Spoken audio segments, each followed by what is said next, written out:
Let me ask you something as we begin. Have you ever felt tension with another Christian over something that wasn't clearly sin, but still caused conflict? Go ahead. Drop that in the comments. You're not alone. Picture this. It's a small church fellowship hall. Folding chairs, coffee brewing, people laughing, mostly. But in the corner, you can feel it. Tension. One believer is confident, strong in faith. Another believer is quiet, uneasy, unsure. One orders a drink without thinking twice.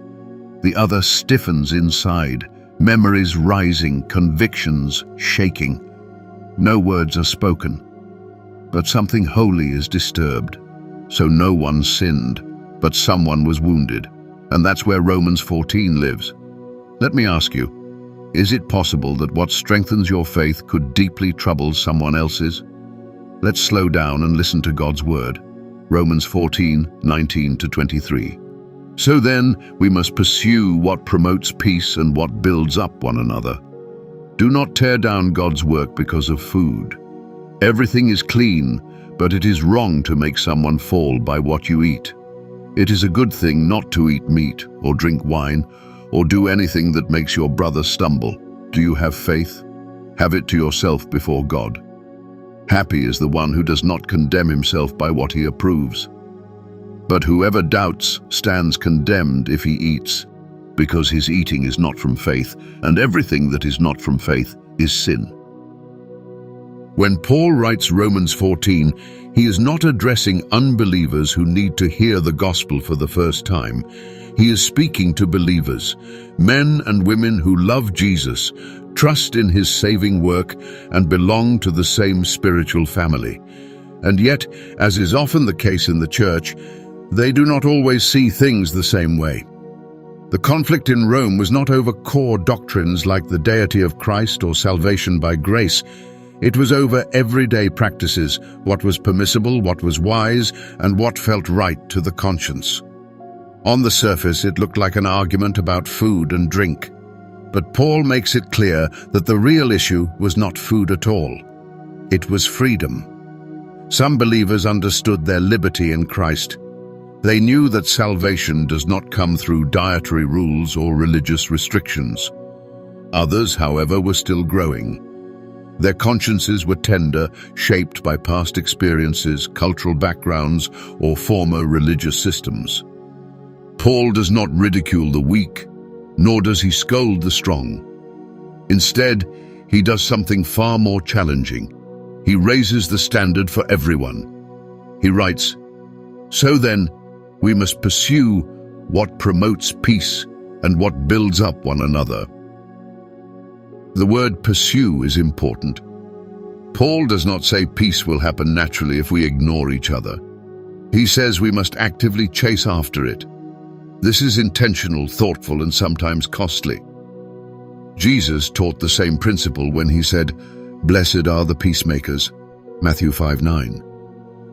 Peace does not come from insisting on our rights. It comes from reflecting the heart of Christ. Paul then gives a sobering warning: do not tear down God's work. Those words should make us pause. He is saying that when we exercise our freedom carelessly, we are not just hurting feelings or causing momentary discomfort. We may actually be damaging what God himself is building in another believer's life. That is no small matter. This warning echoes the words of Jesus in Luke 17:1-2, where he speaks about the seriousness of causing another believer to stumble. The concern is not about disagreement, but about spiritual harm. God is deeply invested in the growth of his children, and he takes seriously anything that hinders that growth. Then Paul brings us to the heart of the passage: everything that is not from faith is sin. This statement moves the conversation beyond rules and into the realm of relationship. Christianity is not a checklist of do's and don'ts. It is a life lived before God, in trust and dependence on him. Faith asks, can I do this? Love asks, should I do this? True Christian maturity is knowing the difference. A helpful way to picture this is to think of driving at night. Freedom is the engine. It gives you the ability to move forward. But love is the steering wheel. It determines where you go and whether others remain safe along the way. Without love guiding freedom, damage is almost inevitable. Paul reinforces this truth in 1 Corinthians 8:9 when he warns, "Be careful that this right of yours does not become a stumbling block." Mature faith is not proven by how many liberties we claim, but by how willingly we lay them down for the sake of others. And this is where the message turns unmistakably Christ-centered. Jesus had every right. He possessed all authority, all freedom, all glory. Yet he did not cling to those rights. Instead, he humbled himself, took on human weakness, and went to the cross for our sake. As Philippians 2 reminds us, he chose love over privilege.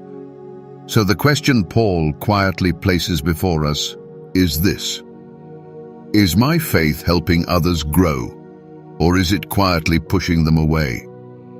Living this out requires honest self-examination.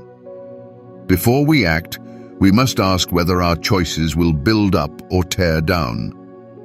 We must learn to value people more than preferences and unity more than personal comfort. Sometimes love means willingly setting aside a freedom, not because it is wrong, but because someone else matters more. That kind of restraint is not weakness. It is Christ-like strength.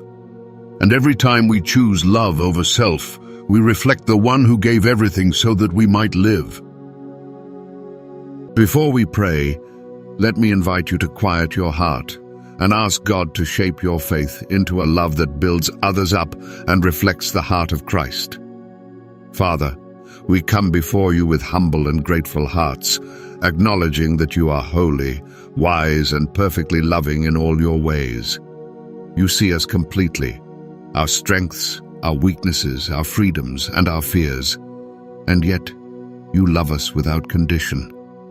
We adore you for the gift of grace, for the mercy that meets us every morning, and for the cross where your love was poured out fully through your Son, Jesus Christ. We place our trust in you, Father, and we thank you for the work you are doing in us and through us.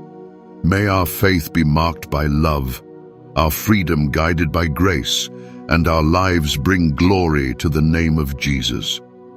We pray all of this in the precious name of our Lord and Savior, Jesus Christ. Amen.